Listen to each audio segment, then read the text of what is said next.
خیری فلسطین ته بځو انشاءاللہ، شام ته بځو انشاءاللہ.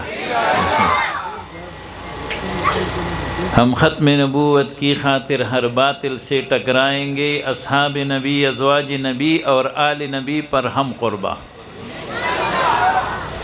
شیعگانو پا کس میں مدہ اصحاب نبی، ازواج نبی اور آل نبی پر ہم قربا. ابو تاسو ته د ختم نبوت ناز معلوم دی، د هر چا نازی کنه. کله شاگرد په استاز ناز کوي، مرید په مرشد باندې کوي، خدا په خاون باندې کوي، رور په رور باندې کوي. نو د ختم نبوت هم ناز دی. رسالت کو شرف ہے ذات اقدس کی تعلق سے، نبوت ناز کرتی ہے کہ ختم الانبیاء تم ہو. درود شریف شوق سره ووایه، اللهم صل علی سیدنا محمد وعلى آل سیدنا محمد وبارک وسلم. زما ډیرو محترمو، الله پاکم سره زما په خوږ ایمان خوشحاله کړه. یو ځل بیا په دې مبارک عظیم الشان نسبت د ختم نبوت باندې چې په یاد دا شفیق الامت حضرت اقدس پیر طریقت رہبر شریعت حضرت مولانا عزیز الرحمن ہزاروی صاحب رحمہ اللہ مرد اللہ مضجعہ په یاد کې منعقد شوی دی.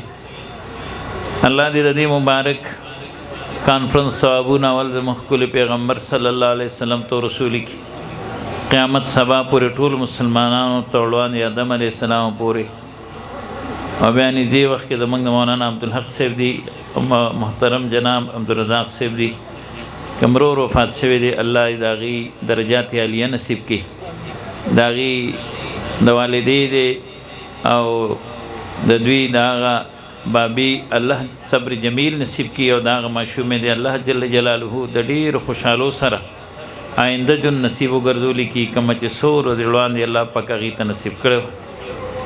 محترم موږ ډیر خوش قسمت یو، الله پاک موږ له ډیر نعمتونه راکړي دي. وان تعدوا نعمت الله لا تحصوها.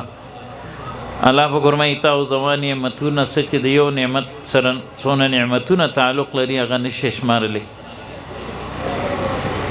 یو طرف ته د الله پاک نعمتونه بشمیر دي، بل طرف ته الله پاک فرمایي ثم لتسألن یومئذ عن النعیم. ورځ د قیامت به د یو نعمت ضرور به ضرور پوښتنه کوم.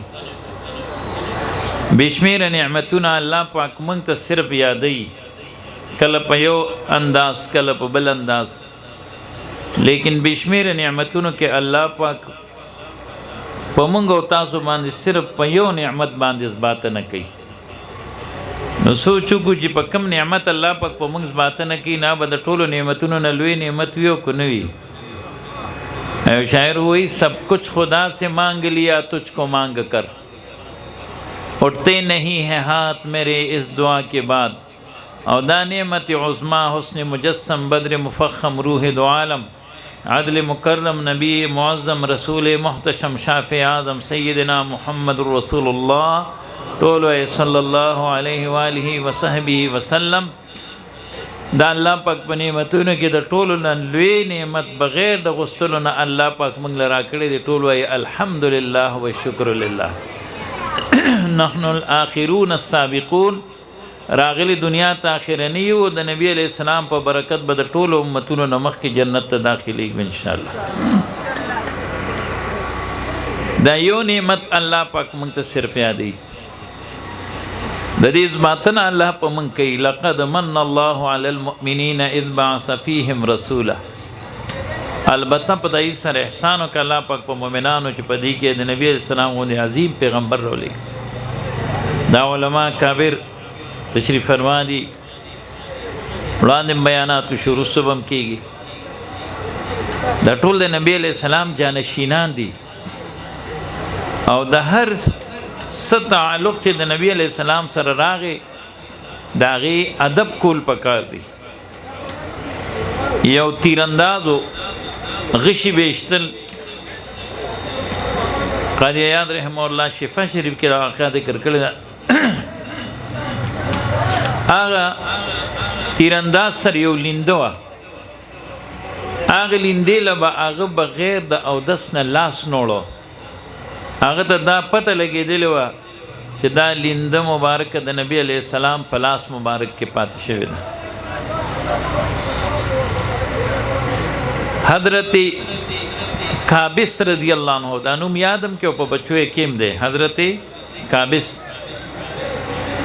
بزرګوي چې زما بیبي نشته نو په بچو به څنګه کېدم، خدای دې له نیکه بیبي درکړي. دقسې لږ مسکي شي او دا ځوانان اوس ما سواتو پاټه کې دا خبر وکړم تاسو د بعضې کسانو سرونه ښکته کړو نو بیا مې وله د رشتې دپاره دعا وغوښته نو بعضې کسانو زر سرونه روچت کړل.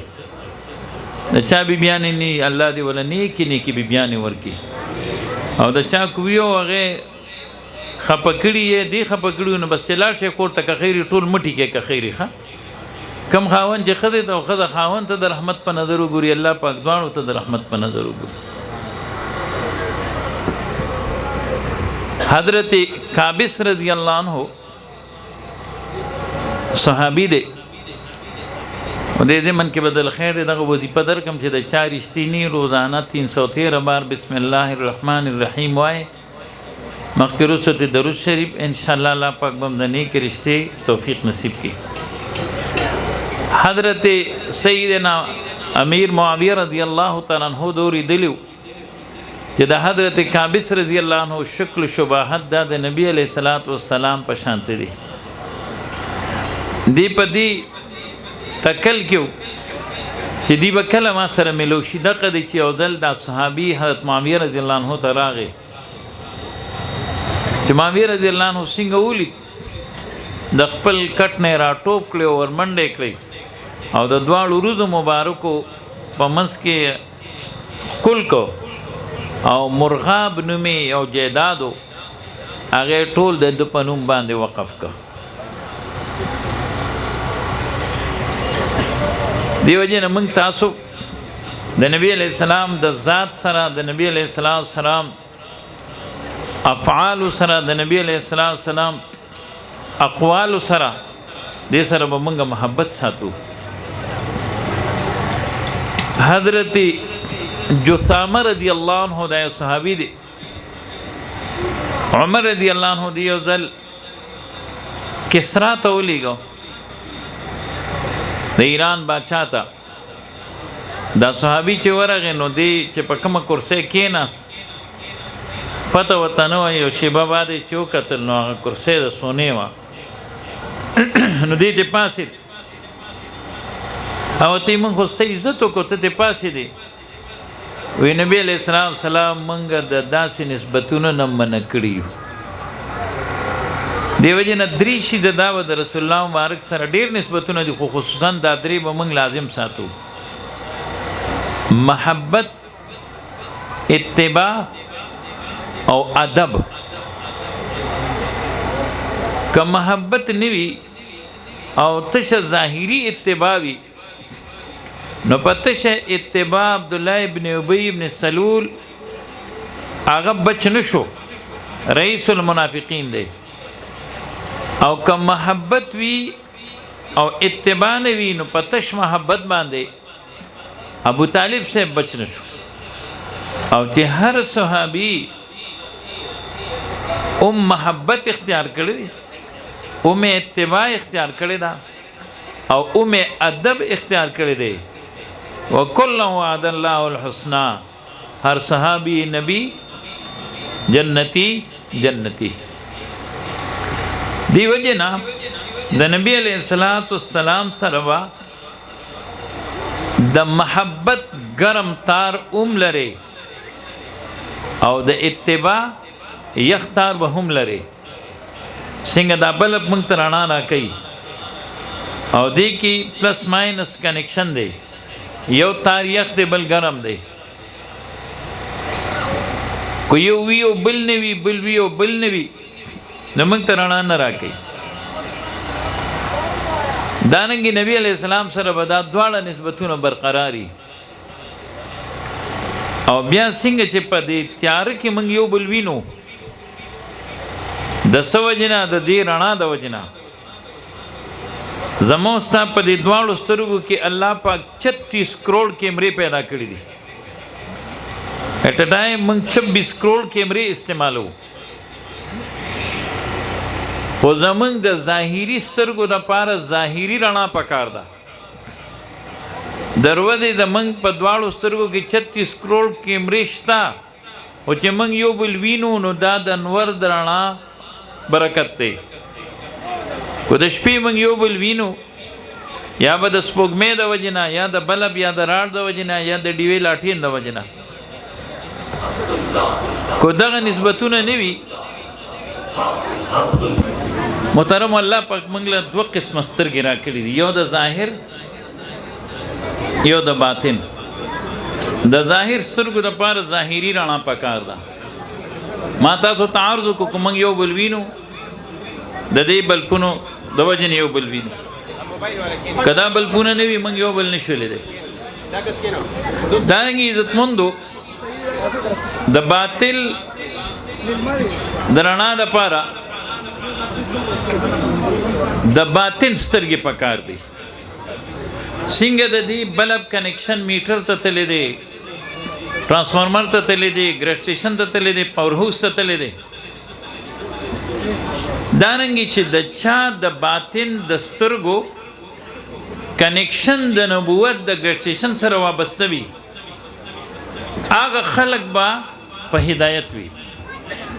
او د چا چې دا نسبت متاثره دی، نو څوک قبر ته سجده کوي، څوک کاڼي ته سجده کوي، څوک نور ته سجده کوي، څوک سپوږمۍ ته سجده کوي. ټول په غلطه دي.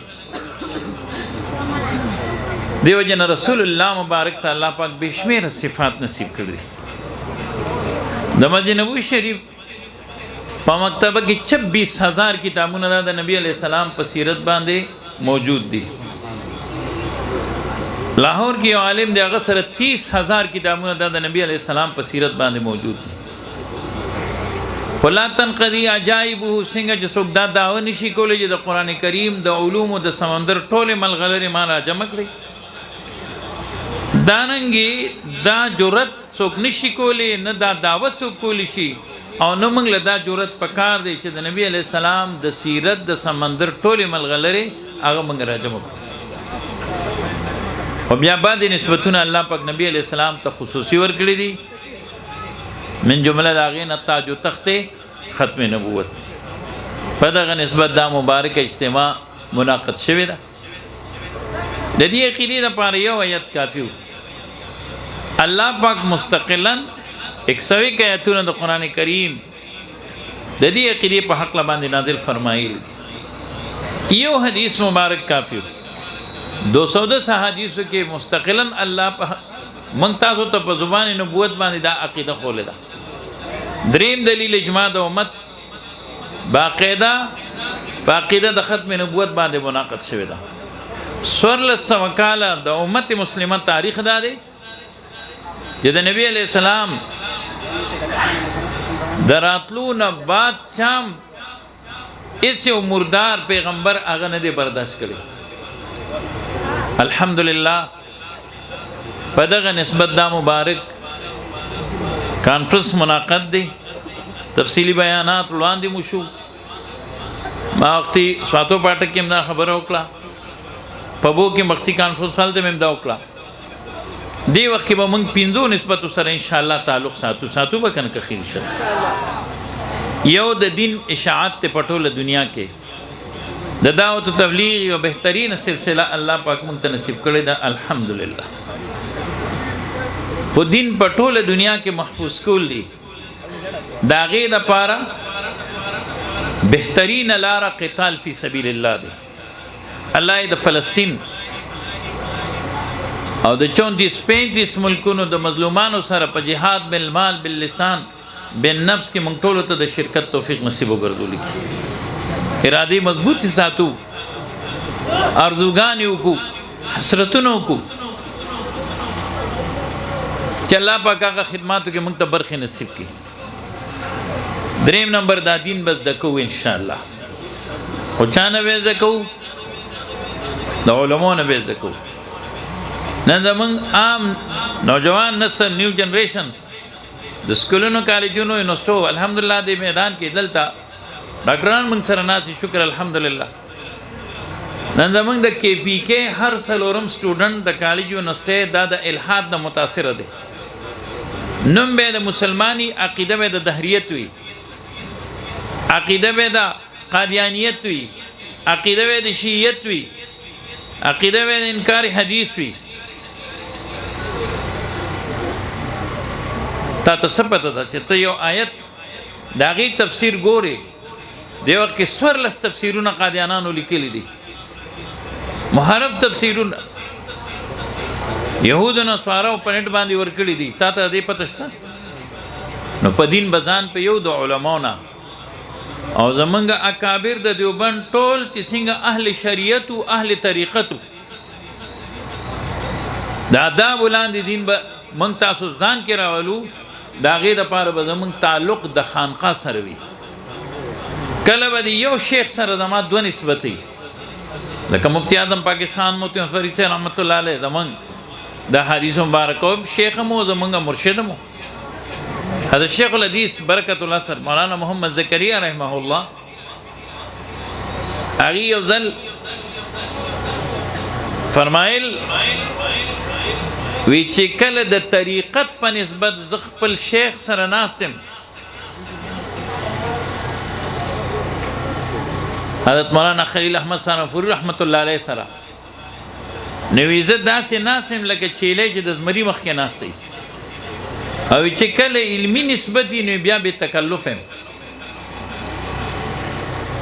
نن زمونږ د اکابرو دا ولې برکات دي الحمدلله، د هغې په سرونو باندې د خپلو مرشدینو الحمدلله دست شفقتو، او بیا دا دین